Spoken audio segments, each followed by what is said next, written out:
Þá tekur næst til máls störf þingsins hv. 9. þingmaður Suðurkjördæmis, Árni Johnsen.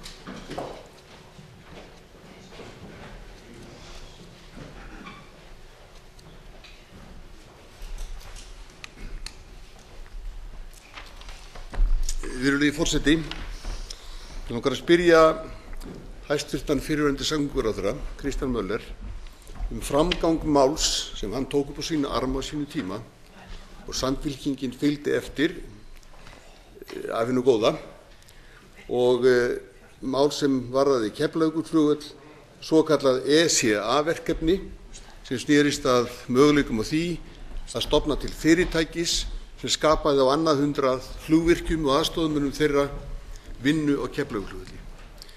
Þessu fylgdi fyrrverandi samgönguráðherra vel eftir og það er ekkert heyrst af því hríð, og mig langar að spyrja hæstvirtan fyrrverandi samgönguráðherra stöðu þess máls. Þá tekur til máls hv. þingmaður Kristján L. Möller, og forseti vill beina athygli þingmannsins á því að klukkan virkar ekki sem skyldi, þannig að tímamæling fer fram í forsetastól. Hv. þingmaður hefur orðið.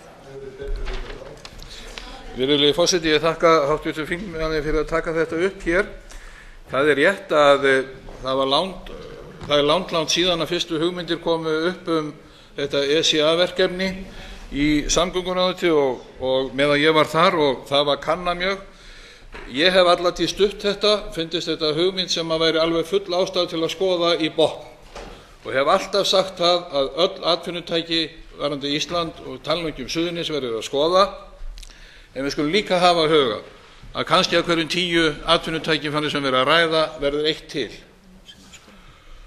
Þess vegna var það sem að þetta var sett í ákveðin farveg til flugmálastjórnar með bréfi sem var stutt af forsætisráðherra hæstvirtum og fjármálaráðherra. Ég sendi til flugmálastjórnar sem væri það að hefja undirbúning eða kanna hvað þyrfti að gera til að veita starfsleyfi fyrir þessa starfsemi.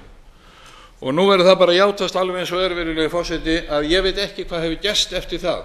Ég hef ekki séð hvort að flugmálastjórnin er búin að skila af sér eða séð það bréf, og ég hef heldur ekki séð það sem að einhver blaðamaður spurði mig af ekki alls fyrir löngu hvað fyndist einhverja ákvörðun sem var búið að taka í þessu sambandi. Virðulegi forseti, ég hef ekki tekið eftir neinni ákvörðun þetta hvorki af eða á, og vona að svo sé ekki, vegna þess að þetta er full ástæða til að skoða þetta. Ég ítreka það sem ég sagði hér áðan. Þetta er hollenskt félag á einu evrópska efnahagssvæði, og mínum að þetta er ekki hægt að neita þeim komu, og þetta er ekki herflugvélar. Þetta er viðhaldsstöð fyrir flugvélar sem er búið að taka allt hernaðarlegs eðlis út en líta út eins og sambærilegar herflugvélar.